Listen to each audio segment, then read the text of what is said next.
राज्याच्या 14 कोटी जनतेचं मत संजय राऊत उद्धव ठाकरे यांनीच राजकीय वातावरण खराब केलं.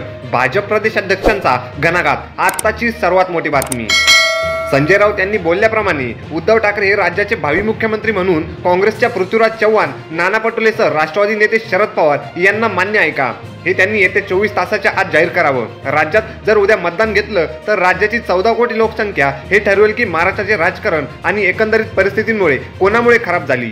महाराष्ट्राच्या राजकारणात असे दिवस का आले याचे उत्तर तपासल्यावर त्यात पहिले नाव येईल ते उभाटा गटाचे नेते संजय राऊत आणि त्यानंतर नाव येईल ते त्यांचे पक्षप्रमुख उद्धव ठाकरे यांचे.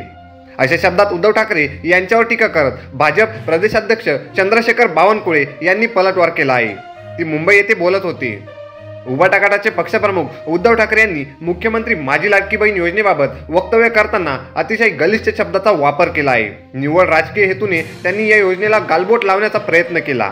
कर्नाटक, हिमाचल सारख्या राज्यांमध्ये जिथे काँग्रेसचे सरकार आहे तिथे यांनी खोटारडेपणाच केला आहे. गृहमंत्र्यांसारखी योजना जाहीर करून निवडणूक झाल्यानंतर या योजना तेव्हाच बंद केल्या. देशभरात जिथे तिथे महायुती भाजपचं सरकार आहे तिथे या योजना निरंतरपणे सुरू आहे. एकट्या मध्य प्रदेशमध्ये गेल्या 10 वर्षापासून ही योजना सुरू आहे. त्यामुळे उद्धव ठाकरे यांना माझे एवढेच सांगणे आहे की लबाड काँग्रेस पार्टी सोबत सध्या तुम्ही आहात, म्हणून तुम्हाला लबाडीच दिसत आहेत. अशा शब्दात उद्धव ठाकरे यांच्यावर टीका करत भाजप प्रदेशाध्यक्ष चंद्रशेखर बावनकुळे यांनी निशाणा साधला आहे. अशाच नवीन आणि ताज्या बातम्या बघण्यासाठी आपल्या चॅनलला सबस्क्राईब करायला विसरू नका.